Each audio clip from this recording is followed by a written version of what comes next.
말씀에 충만한 은혜가 임하시길 바랍니다. 오늘 영적 전쟁 다섯 번째 영적 전쟁의 격전지 인간의 마음에 대해서 말씀을 나누겠습니다. 인간의 마음은 사람의 이 중앙 통제소와도 같죠. 그래서 우리가 이 중앙 통제소이기 때문에 이 마음의 영향을 받고 우리가 살아간다는 것입니다. 우리 마음이 잘못되면 우리의 인생도 잘못됩니다. 인정하시죠? 또 우리 마음이 잘 되면 우리 인생도 좋은 방향으로 나가게 되어 있습니다. 그래서 잠언서 4장 23절에도 보니까 무릇 지킬 만한 것보다 더욱 내 마음을 지키라. 생명의 근원이 이에서 남이니라. 이렇게 말씀하세요. 그러니까 여러분 여기서 보면 사람이 죽고 사는 이 생명의 문제가 내가 마음을 잘 지키느냐 잘 못 지키느냐 여기에 달려 있다는 것입니다. 이게 잘 지키느냐 못 지키느냐 이걸 보니까 우리 마음을 잘 못 지키게 하는 이런 세력이 외부에서도 있을 수가 있고 또 내 안에서도 그 문제가 일어날 수 있다 하는 것을 우리에게 말씀하신 겁니다.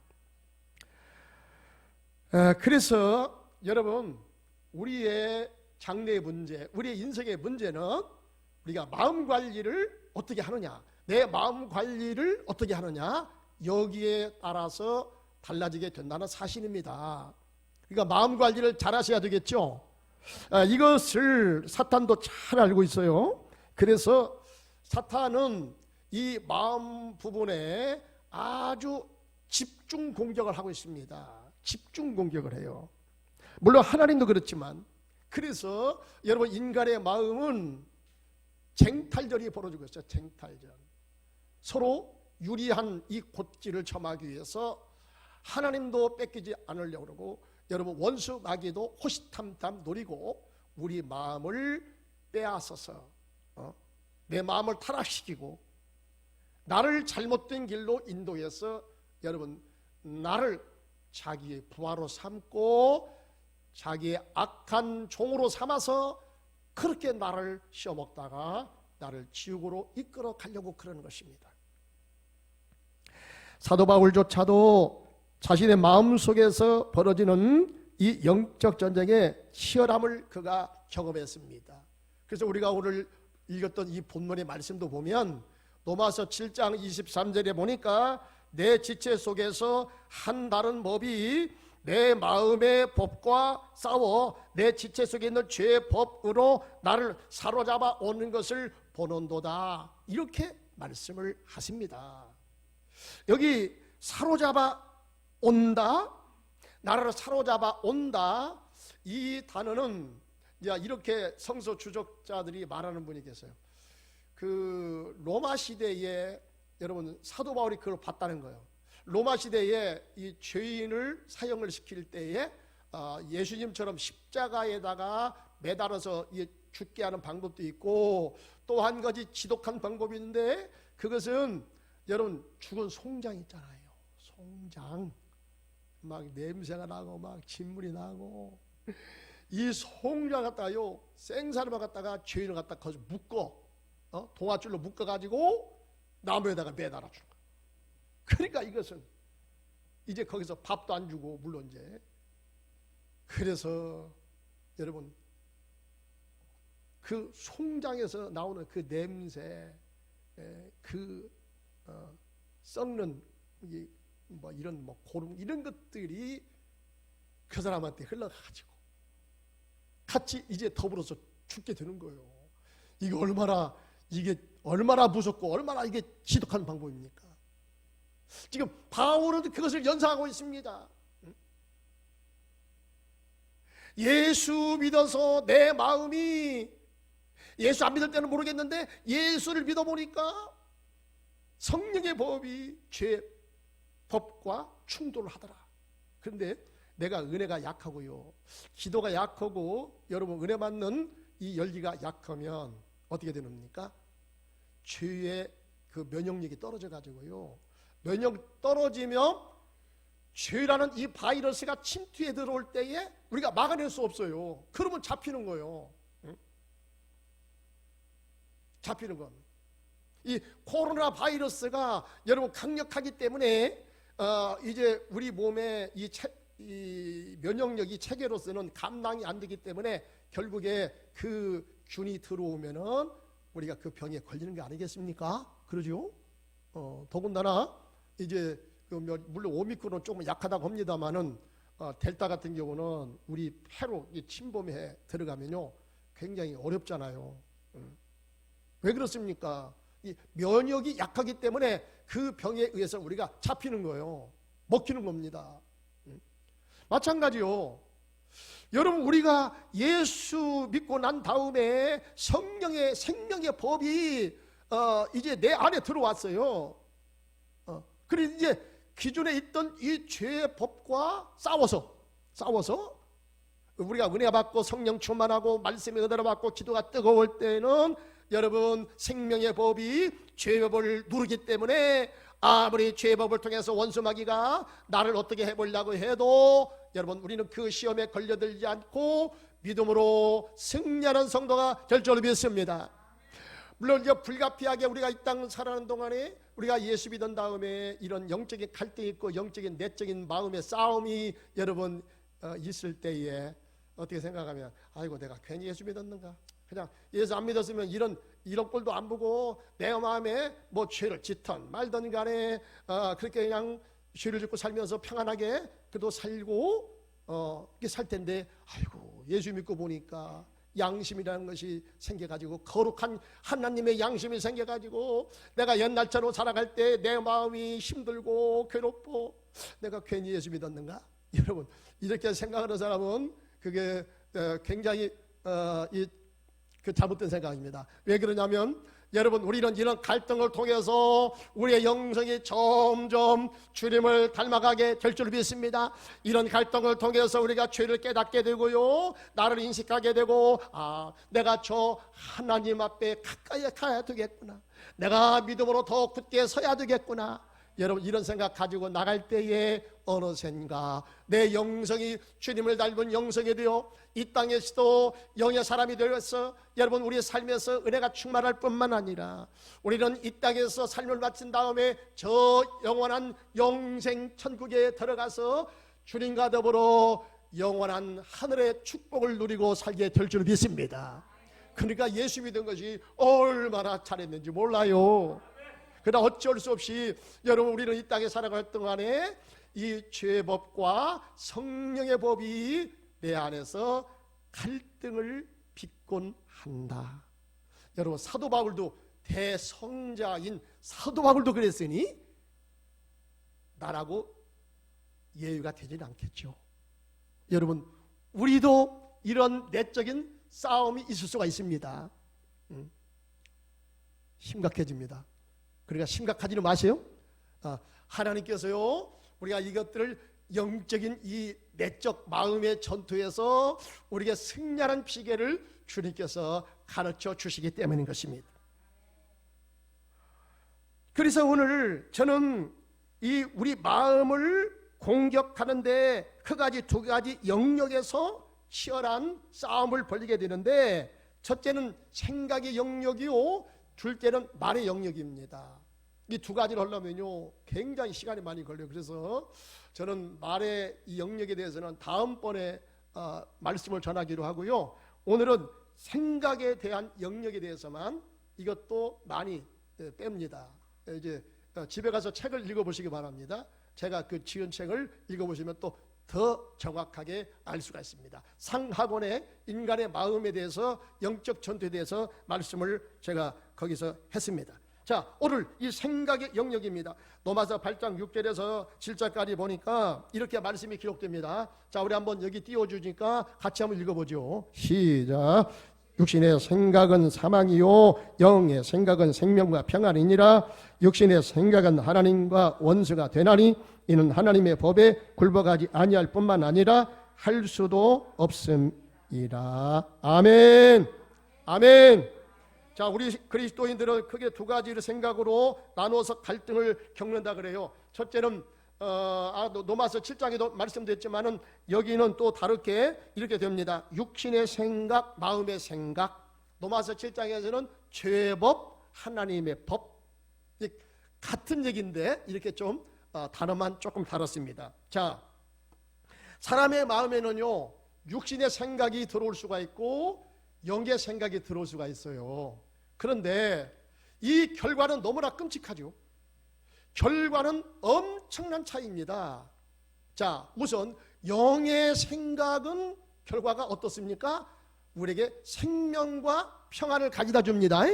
아멘. 생명이 와요. 생명. 그러니까 살리는 거예요. 사람을 여러분 위기에서 살리고 정신의 이 연약함과 마음으로 다운된 데에서 우리의 마음을 일으켜 줍니다.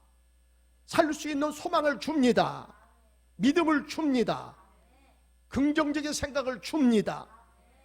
마음의 상처를 딛고 일어설 수 있는 놀라운 은혜를 주십니다. 뿐만 아니라 여러분 이 다음에 주님 앞에 가서 영원히 살 수 있는 영생의 축복도 여러분 이 안에 있게 된 줄로 믿습니다. 뜬금없이 우리가 죽은 다음에 갑자기 그 사람이요 이 세상 오고 삶과는 다르게 그렇게 전혀 엉뚱하게 되질 않아요. 다음 세상도요 내가 이 땅에서 어떻게 살았느냐가 굉장히 영향을 미치는 거야. 그래서 주 하나님 우리 영혼들이 배불리 먹고 영생하라 그런 말씀 됐잖아요. 찬송 있잖아요. 배불리 먹고 영생하라. 여러분 이 땅에서 우리가 영의 양식을 많이 먹고 은혜를 많이 받을 때에 그의 영성이 충만하게 되는 것이고 넘치는 그 영성을 통해서 이 다음에 우리가 주님 앞에 영생 천국에 들어가서 여러분 영원히 잘 되는 그런 생명의 축복을 받게 될 줄로 믿습니다. 근데 여러분 이 육신의 생각은 여기 보니까 뭡니까? 끔찍하죠. 육신의 생각은 사망이다. 여러분 죽이는 거예요. 우리를 날로 시로 나를 더 나쁘게 하는 것이고 나를 더 침울케 하는 것이고 살 수 없다는 소망을 다 끊어버리는 것이고 내 인격을 파기시키는 것이고 나를 절망으로 끌고 가는 것이니 여러분 우리는 이 둘 중에 어느 생각을 하고 살아야 됩니까? 죽이는 여러분 육의 생각을 하고 살면 안 되겠죠. 살리는 영의 생각을 해야 될 줄 믿습니다. 영의 생각을 집어넣으면 여러분 우리 영이 잘 되고 생명이 넘치게 되는 것이고 평안이 넘치게 되는 이런 축복을 우리가 받게 될 줄로 믿습니다. 이 사망에 여러분 우리가 이 육신의 생각은 사망에 이르게 된다고 했는데 왜 이 육신의 생각이 마귀적이냐? 그것은 요한복음 8장 44절에 보니까 여러분 사탄은요 너희가 마귀의 자녀로 태어났으니 너희는 말할 때마다 거짓말을 제 것으로 한다. 왜? 너희 아비 마귀에서 너희가 났으니 영적으로 너희 아비 마귀에서 났으니 너희도 마귀처럼 그렇게 거짓말을 일삼고 거짓말 전문가가 되고 또 살인의 전문가가 된다. 죽이는 자의 앞잡이 노릇을 한다. 이게 바로 사탄적인 것이거든요. 이 사탄은 이런 일을 하거든요. 여러분 사탄은 우리를 죽이는 일을 해요. 우리 인격을 살인하고요 명예를 살인하고요 뿐만 아니라 우리의 영원히 사는 이 생명도 죽여버립니다. 그렇기 때문에 이 육신의 생각은 이게 사탄적이에요. 사탄적입니다. 자, 우리를 죽음으로 몰고 가는 이 육신의 생각 중에서 여러 가지 있는데 저는 오늘 세 가지만 말씀드립니다. 첫째는 뭐냐면 불안과 두려운 생각이다. 그러니까 사탄은요 우리 속에 이 생각을 집어넣어 가지고 이 생각을 통해서 우리 마음을 여러분 마음을 뒤집어 놓거든요. 우리 마음은요 우리 마음판은 내가 어떤 생각을 하게 되느냐 내가 어떤 생각을 집어넣느냐에 따라서 여러분 내 마음판이 바뀌어지는 거예요. 그러니까 내 마음판이 나쁜 생각을 자꾸 집어넣으면 내 마음이 어떤 마음이 될까? 안 좋은 마음이 되겠죠. 근데 반대로 여러분 좋은 생각을 자꾸 집어넣으면 내 마음판이 좋은 마음판으로 바뀌어지게 될 줄 믿습니다. 원수 마귀는 이걸 알기 때문에 여러분 계속적으로 우리의 마음속에 불안과 두려운 생각을 자꾸 집어넣습니다. 욥기서 3장 24절 25절에 보면 내가 그 두려워하는 그것이 내게 임하고 내가 무서워하는 그것이 내 몸에 미쳤구나. 26절 우리 다 같이 읽어봅니다. 시작. 나에게는 병원도 없고 안일도 없고 휴식도 없고 다만 불안만이 있구나. 자, 이 욥의 고백입니다. 욥이 뭐라고 말씀했냐면 내가 두려워하는 그것이 내게 왔고 또 불안이 드디어 내게 왔도다. 이렇게 고백을 하고 있다는 거예요. 자, 우리가 잘 아는 대로요. 여러분 욥은 동방에서 의인이었잖아요. 하나님도 의인으로 인정해 줄 정도로 그렇게 하나님을 잘 믿는 사람이었습니다. 뿐만 아니라 욥은 동방에서 여러분 제일 가는 부자예요. 얼마나 많은 양떼와 소떼 이 낙타들이 많이 있었는지 몰라요. 아주 대가축을 거느리는 큰 부자입니다. 보통 부자가 아닙니다. 그 큰 기업을 가지고 있는 그런 사람이었습니다. 그런데 여러분 그 욥이 시험 들었잖아요.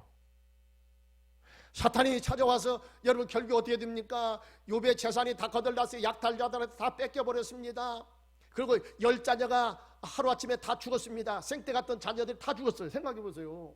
자녀 하나만 죽어도요 이건 진짜 시급을 전폐하고요 살맛이 안 난다고요.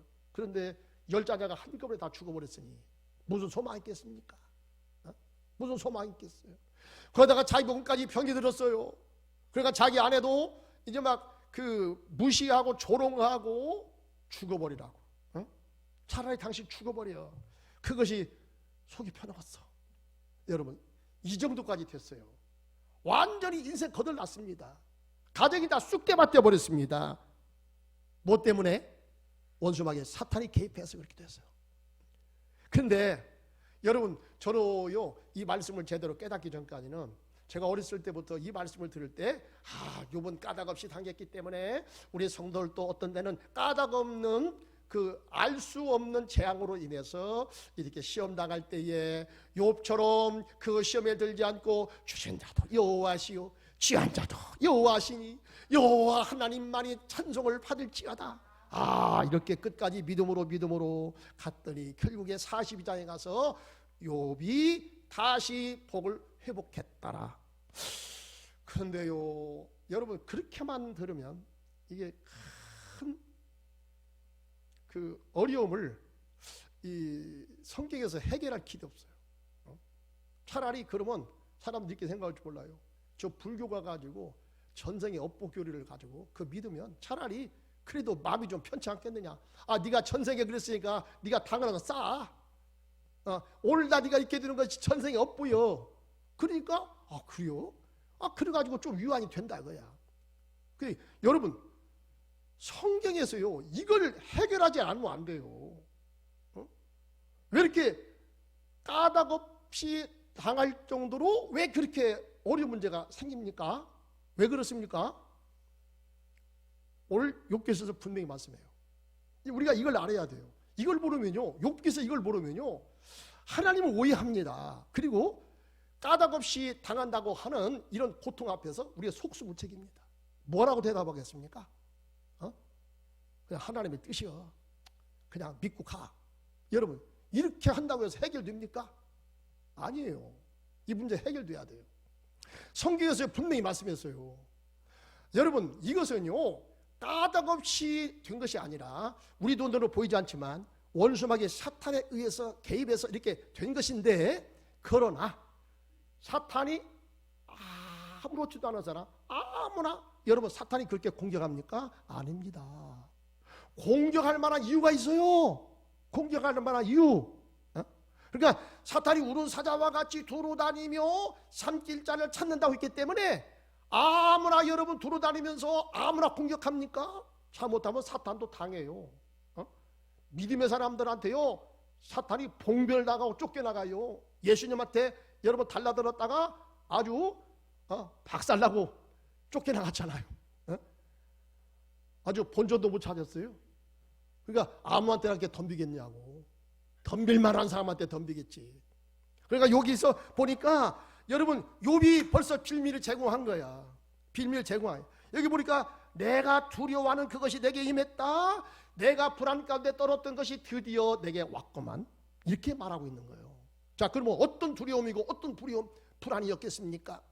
우리가 이렇게 추정합니다. 물론 또 한 가지 이유가 있지만은 저는 그것을 욥기서 강의 시간이 아니기 때문에 제가 그건 하지 않습니다. 여기 한 가지만 잡고도 우리가 얘기할 수 있어요.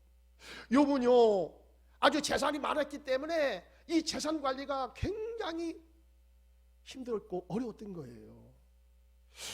그 당시면 지금도 그런데 여러분 그 당시는 약탈자들이 침략해가지고 다 뺏어가면 이게 속수무책입니다. 그걸로 어떻게 할 수가 없어요. 내가 힘이 약하면요 다 뺏겨요.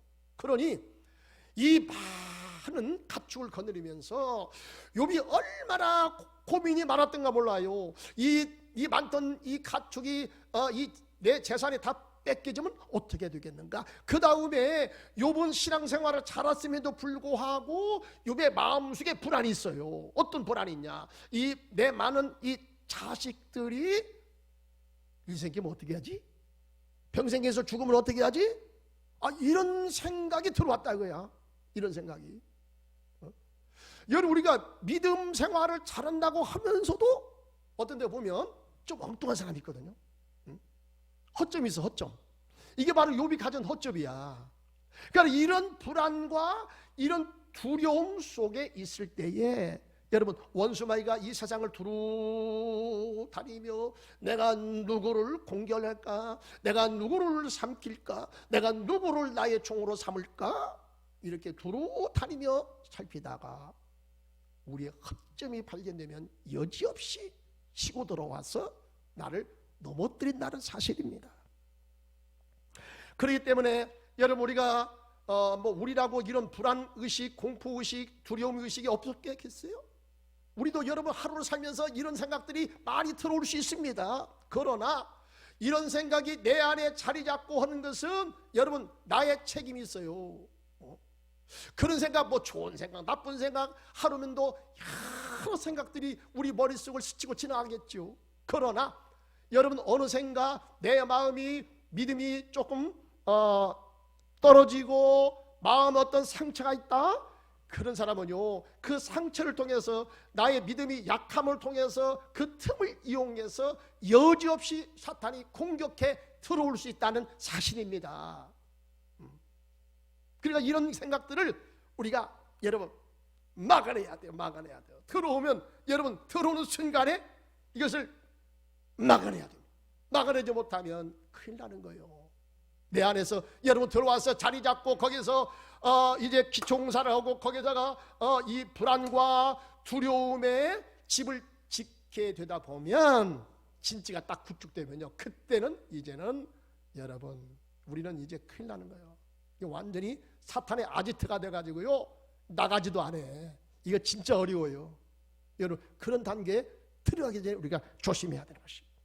미국의 전설적인 락 가수인 엘비스 프레슬리가 젊은 나이 42살에 그가 죽었습니다. 여러분 얼마나 대단했습니까? 얼마나 미남 배우의 미남 이 가수입니까? 이 엘비스가 이 엘비스 프레슬리가 이게 춤을 추면요 막 사람들이요 다 일어나요. 그렇게 진짜 노래 잘하더라니까. 락 가수니까 여러분 막 뒤집어 놓잖아요. 막 괴성을 질러가면서 뒤집어집니다. 막 사람들이 막 눈물 흘리고 막 갑자기 웃다가 막 갑자기 울다가 난리가 납니다. 난리가. 그러니까 얼마나 많은 인기를 얻었습니까? 엘비스 프레슬리가. 그죠? 대단하잖아요. 많은 사람들한테 박수갈채를 받았습니다. 돈도 많이 얻었습니다. 명예를 많이 얻었습니다. 그러나 약물 중독으로 42살에 여러분 그렇게 비참하게 인생이 끝났어. 왜 그랬을까요? 젊은 나이에요. 학생 시절에 무당이 당신 40살에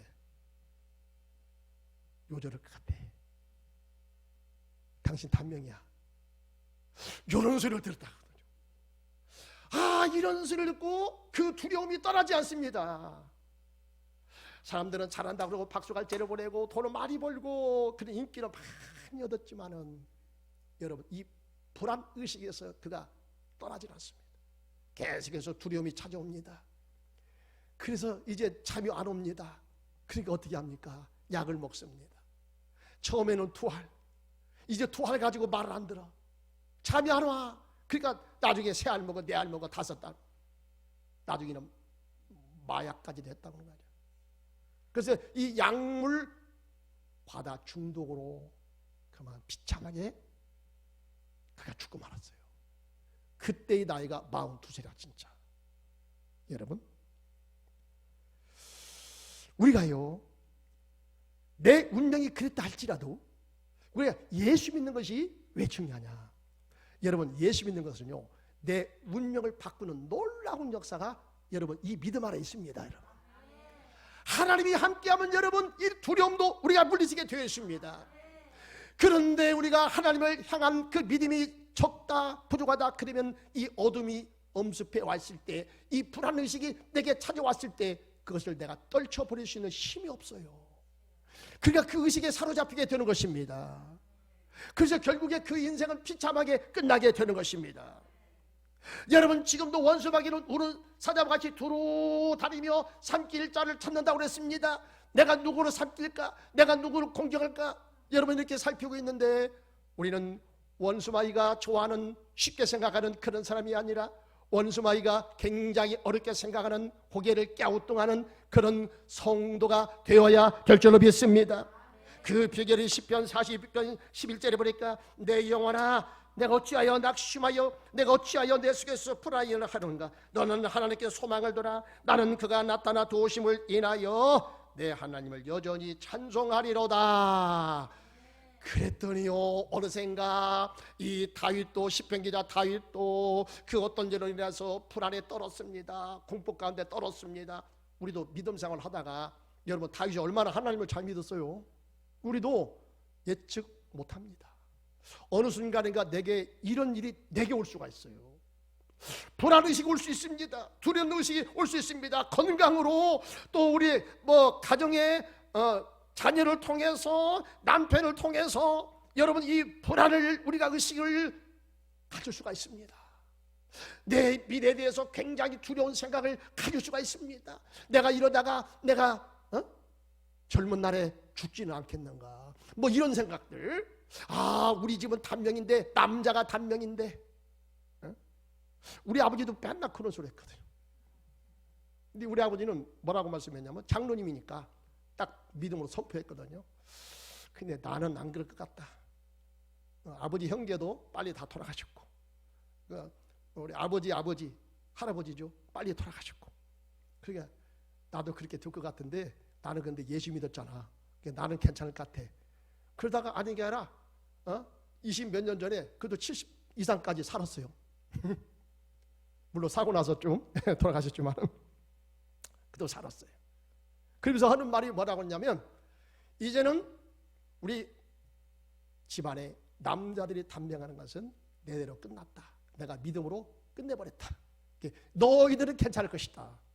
아닌 게 아니라요, 그렇고 그렇게 되지만은 그래도 또 살아나고 또 살아나고, 그래서 이게 살아나더라고. 그게 보니까 우리 아버지의 그 믿음의 선포가 참 얼마나 중요한가, 제가 그걸 다시 한번 깨달았습니다. 여러분, 우리 시편 기자도 그렇게 말합니다. 내가 낙심나고 내가 불안에 떨게 되는 그런 일이 있지만은, 그러나 나는 그 생각에 잡히지 않는다. 왜? 나는 소망을 여호와께 두었다. 하나님이 나와 함께 하신다. 하나님이 나를 지켜주신다. 이 소망을 생명의 하나님께 두었기 때문에 오히려 나는 불안 속에서 나는 찬송하리로다. 나는 기도하리로다.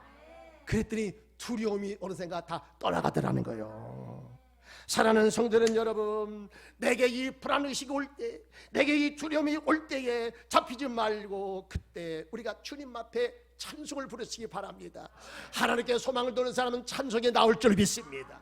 여러분 그 순간에도 기도하게 될 줄 믿습니다. 죄짐 맡은 우리 구주 어찌 좋은 친구인지 걱정 근심 무거운 짐 우리 주께 맡기세. 주께 고함 없는 고로 복을 얻지 못하네. 사람들이 어찌하여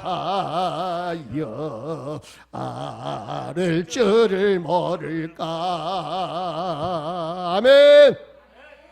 여러분 이 불안과 걱정이 올 때 이 의식에 잡히지 말고 여러분 이것을 이길 수 있는 비결이 뭐냐? 우리의 소망을 하나님께 두는 거예요. 소망을 하나님께 두면 하나님께서 성령을 통해서 우리로 하여금 찬송 부르게 하십니다. 여러분 기도하게 하십니다. 그래서 내게서 불안이 다 떨어지고 여러분 안 좋은 운명이 내게서 떠나가는 역사가 있게 될 줄 믿습니다. 그 다음에 교만한 마음을 자꾸 심어요. 우리 마음속에 교만한 마음을 심어가지고 나를 죽음으로 내몰아 갑니다. 베드로전서 5장 5절 8절에 보니까 젊은 자들아 이와 같이 장로들에게 순종하고 다 서로 겸손으로 허리를 동이라. 하나님은 교만한 자를 대적하시되 겸손한 자들에게는 은혜를 주시느니라. 근신하라 깨어라. 너희들 저 마귀가 우는 사자가 겨루도 아니며 삼킬 자를 찾나니. 여기 베드로 사도는 우리에게 사탄을 대적하라고 하면서 근심하고 깨어있으라 이렇게 말합니다. 왜 우리가 깨어서 근신해야 되느냐? 이것은요 우리 믿음의 사람들에게 하는 얘기거든요. 왜 우리가 근신하고 깨어있어야 됩니까? 왜 우리가 영적으로 충만해야 됩니까? 왜 하나님의 전신갑주를 여러분 무장해제를 하지 말고 영적으로 우리가 왜 근신해야 됩니까? 왜 긴장해야 됩니까? 여러분 우리가 영적으로 긴장 끊어지 풀어지면 큰일 나는 거예요. 기도하는 사람이 여러분 자꾸 기도가 사라지고 은혜 받는 열정이 사라지고 예배 참석이 자꾸 뜸해진다. 이건 벌써 뭐냐? 영적으로 벌써 내가 느슨해지고 있다는 거예요. 여러 가지 이유가 있겠죠. 그러나 여러분 그 순간에 우리 속에 영적으로 느슨해지고 방심하는 순간에 우리 마음속에 여러 가지 생각이 들어오게 되는데 그 중에 한 가지가 뭐냐면 교만한 마음이에요. 교만한 마음. 그러니까 이 어느 생각 내가 주님을 믿고 섬기는데 자 주님과 영적인 관계는 자꾸 느슨해지고 예배도 안 드리고 그 다음에 기도 생활도 약해지고 은혜 받는 열정도 자꾸 식어지는데 옛날에 믿었던 그것만 가지고 끝까지 주장해. 아이고 뭐 나는 뭐 나도 옛날에 다 해봤어. 아이고 뭐 그래요? 나도 옛날에 해봤어. 어떤 사람 보니까 막 성경도 막 줄줄 마음송도 하고요. 막 찬송도 막 잘 알아요. 찬송도 1절부터 4절까지 다 부르고요. 그런데 교회는 안 나와. 우리 아버지도 교회 장로님이었어. 그도 교회 안 나와. 아이고 제가 볼 때 저래가지고 어떻게 하겠나. 아닌 게 아니라 문제가 터지더만. 영적인 데서부터 문제가 터져가지고 막 이리저리 막 터지고 그러는데 그걸 못 깨닫고 있어. 여러분 우리가요 영적으로 방심하게 되면요 뭐가 옵니까? 나도 모르게 느슨해지면서 옛날 거 생각하고 뭐 옛날에 믿었던 거 뭐 나는 괜찮을 거야. 나는 이렇게 해도 나는 천국에 갈 거야. 나는 문제가 없을 거야. 여러분 이렇게 하면서 자기도 모르게 영적으로 굳어지고요. 영적으로 교만한 식에 자꾸 들어가요. 그래서 자꾸 따지기는 잘해 또. 아이고 목사님 설교가 어쩌고 막 교회가 이래서는 뭐 안 되고 아이고 뭐 알기도 잘하고. 그런데요 문제가 뭐냐? 아는 것 같고 뭐 신앙생활도 열심히 한 것 같은데 영적으로 교만해가지고 그래도 자기는 그래 받지 않고 그래도 자기는 기도하지 않고 그래도 예배 참석하지 않아도 나는 얼마든지 괜찮아. 여러분 이것이 교만의식이 벌써 여기서부터 싹트기 시작하는 것입니다. 이렇게 굳어지면요 나중에 심각한 단계로 들어가는 것입니다. 여러분 다윗도 그랬습니다. 다윗도 처음에 얼마나 그가 신앙생활 잘했습니까? 하나님 말씀을 그가 얼마나 경외했습니까? 그는 하루에 3번씩 아침에 정오 저녁에도 기도했습니다. 하나님 말씀은 주의 말씀을 사모하며 내가 시냇물을 사슴이 시냇물을 찾기에 칼급함같이 내 영혼이 주를 찾기에 칼급하나이다. 하나님 내가 주를 사모합니다. 주의 말씀에 이 맛이 제 입의 꿀맛보다 더하나이다. 은혜가 뜨거울 때는 여러분 그런 고백을 했다니까. 다윗이 보통 사람입니까? 다윗이 영성의 사람입니다. 은혜가 넘치는 사람입니다. 그러나 다윗이 이제 왕이 되었습니다. 절대 권력을 휘두르기 시작합니다. 그때부터 점점 다윗에게서 기도가 사라집니다. 은혜빨이 약해지기 시작합니다. 하나님 앞에 나가서 예배하는 숫자가 자꾸 적어집니다. 드디어 올 것이 오고 말았습니다. 다윗이요, 이제는 마음이 교만해지겠어요. 하나님의 은혜를 잘 구하지 않습니다. 그러면서 교만한 생각이 들어가지고 역대상 21장 1절에서 2절까지 보니까 사탄이 일어나 이스라엘을 대적하고 다윗을 충동하여 이스라엘을 계수하게 아니라 다윗이 요압과 백성의 지도자들에게 이르되 너희는 가서 브레사바에서부터 단까지 이스라엘을 계수하고 돌아와 내게 보고하여 그 수요를 알게 하라 하니.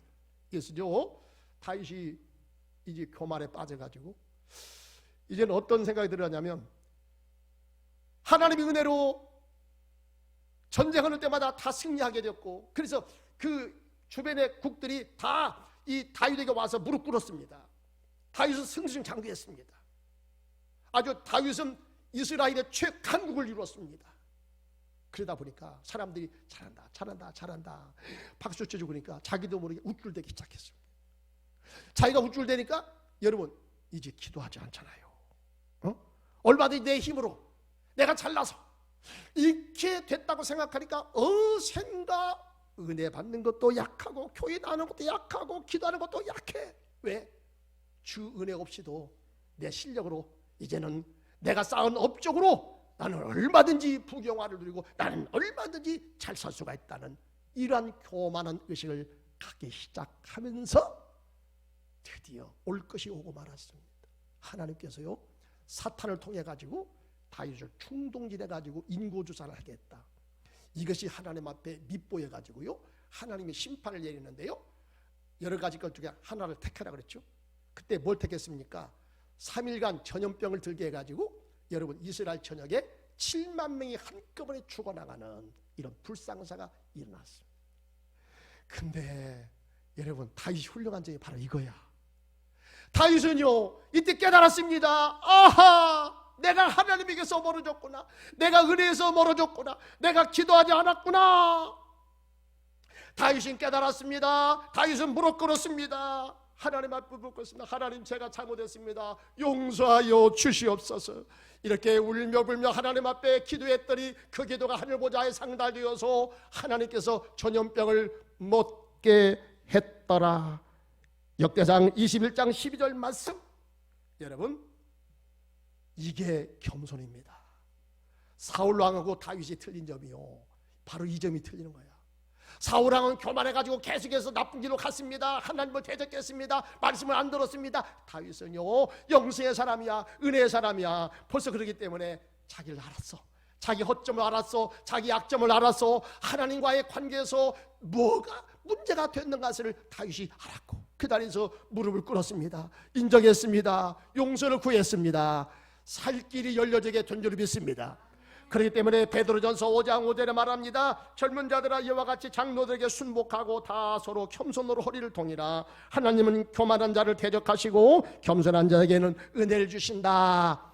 이렇게 말씀하시면서 8절에 보니까 근신하라 깨어라. 너희 대적 마귀가 의로사자가 들어다니며 산길의 자를 찾는데요. 그러니까 사탄이요 아무나 공격하는 게 아니라 이렇게 마음이 하나님의 은혜도 무시하고 지가 잘났다고 해가지고 내 힘으로 살 수 있어. 이제부터는 내가 하나님께 쌓아오는 업적 때문에 나는 얼마든지 잘 먹고 잘 살 수 있다니까. 나는 이제 기도하지 않아도 괜찮아. 나는 이제 예배하지 않고 나는 은혜도 구하지 않고 나는 그래도 괜찮아.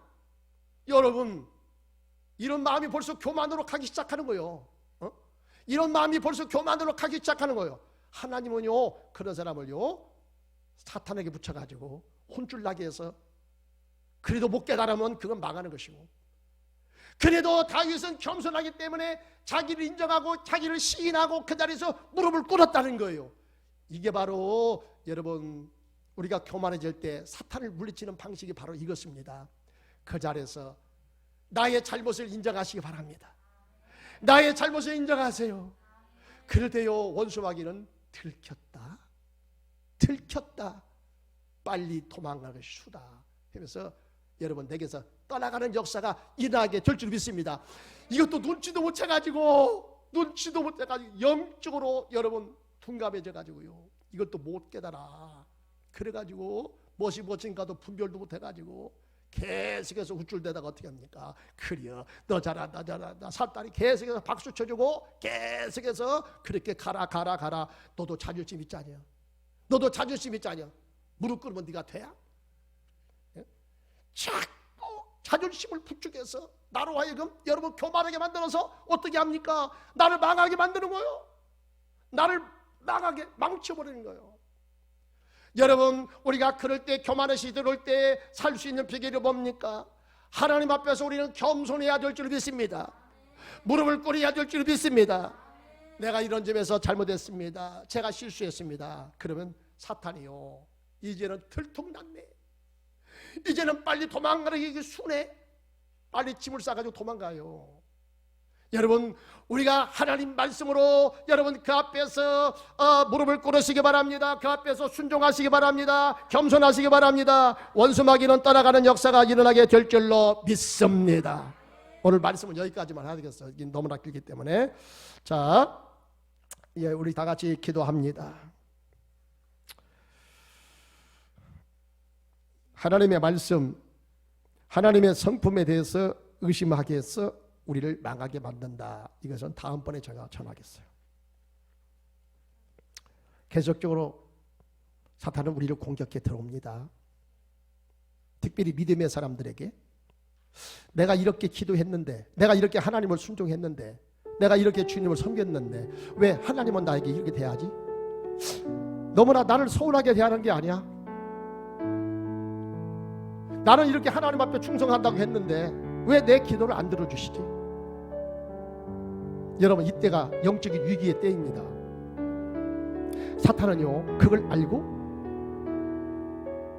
그 틈을 이용해서 나로 하여금 실망케 하고 나로 하여금 소홀하게 만들어서 내 신앙을 깨트립니다. 나를 엎드러지게 만듭니다. 나를 망하게 만듭니다. 여러분, 그때 우리는 히브리서 12장 말씀을 묵상해야 됩니다. 아들들에게 권하는 것 같이 너에게 권면하신 말씀을 잊었도다. 일러스되 내 아들아, 주의 징계하심을 경히 여기지 말며 그에게 꾸지람을 받을 때 낙심하지 말라. 주께서 그 사랑하시는 자를 징계하시고 그 받으시는 아들마다 채찍질 하시니 또 육체의 아버지가 우리를 징계하여도 공경하였거든 하물며 모든 영의 아버지께 더욱 복종하여 살게 하려 하지 않겠느냐. 저희는 잠시 자기의 뜻대로 우리를 징계하였거니와 오직 하나님은 우리의 유익을 위하여 그의 거룩하심에 참여케 하시느니라. 우리가 하나님의 자녀가 된 이상 결코 하나님 나를 버리지 않습니다. 내가 잘못 생각해서 그랬던 길로 갈지라도 하나님 결코 나를 영원히 버리지 않습니다. 나를 외면치 않습니다. 내가 그렇게 되었을 때 하나님은 나를 연단의 과정으로 이끌어서 나로 하여금 깨닫게 하고 나를 낮추게 한 다음에 나를 다시 들어쓰는 일은 있을지언정 나를 결코 영원히 섭섭해하지 아니하게 대하십니다. 나를 하나님께서 버리지 않습니다. 나를 외면치 않습니다. 오직 나의 가는 길을 그가 하시나니 그가 나를 단련하신 후에 내가 순금같이 나오리라. 하나님의 때가 있습니다. 나를 향하신 하나님의 기대가 있습니다. 하나님의 계획이 있습니다. 나를 의로운 길로 인도하실지언정 나를 결코 버리지 않는다는 사실. 내가 너를 낳았도다. 내가 너와 함께하도다. 내가 너를 사랑한다. 사망이나 기근이나 적신이나 위험이나 칼이나 종일 내가 도산을 양과같이 여김을 받은 바가 되었지만은 나를 사랑하시는 그 사랑으로 말미암아 내가 넉넉히 이기느니라고 이런 고백을 한 것처럼 하나님이 나를 붙잡고 있는 한, 나를 자녀로 인정하고 있는 한 나는 결코 망하지 않습니다. 현재 내가 시험에 들어 어려움 가운데 빠져있다 할지라도 그 가운데서 나의 소망을 하나님께 주시기 바랍니다. 이 시간 기도하겠습니다. 하나님 아버지, 내가 살아가다가 불안과 여러 가지 어려움 가운데 내가 들어간다 할지라도 내가 낙심하지 말 것은 주께서 나와 함께 하시고 나의 가는 길을 주께서 하시고 나를 의의 길로 이끌어 가실 것을 내가 알기 때문입니다. 하나님, 낙심하지 말고 믿음으로 잘 가게 하옵소서. 아버지, 주께서 나와 맺어진 그 언약의 말씀을 잊지 말게 하시고 너는 사랑하는 나의 자녀라, 내가 너와 함께 하겠다, 내가 너를 지켜주겠다, 이 말씀을 믿고 믿음으로 뚜벅뚜벅 걸어가게 하여 주시옵소서. 아버지, 내게 그 믿음을 허락하여 주옵소서. 아버지 하나님여, 실망치 않겠습니다. 믿음으로 달려가겠습니다. 주님, 아버지 내게 더 큰 믿음을 주시옵소서. 아버지, 여러 가지 살아가다가 우리가 실망스럽고 아버지 불안을 느끼는 그와 같은 상황이 있다 할지라도 하나님 아버지, 절대로 그 생각에 잡히지 말게 하시고 육의 생각에 잡히지 말게 하시고 영의 생각을 품게 하여 주시오며 하나님 말씀을 붙잡고 믿음으로 달려가게 하여 주시옵소서. 오, 내게 큰 믿음을 허락하여 주옵소서. 아멘, 아멘, 아멘, 아멘. 내가 너를 도우리라. 세상 일에 실패했어도 너는 절망하지 마라. 내가 너를 도우리라. 헌금 올리세요. 다시 일어서게 해라. 질병으로 고통당해도 너는 두려워하지 마라. 세상 일에 실패했어도 절망하지 말라. 내가 너를 도우리라. 내가 너를 도우리라. 다시 일어서리라. 질병으로 고통당해 너는 두려워 말라. 너는 두려워 말라. 내가 너를 도우리라. 내가 너를 도우리라. 다시 일어서게 하리라. 나를 버린 자들도 내가 사랑하고 하물며 너희를 그냥 둘까 보냐. 나는 너와 함께하는 너의 하나님 대민이 의로운 오른손으로 붙들리라.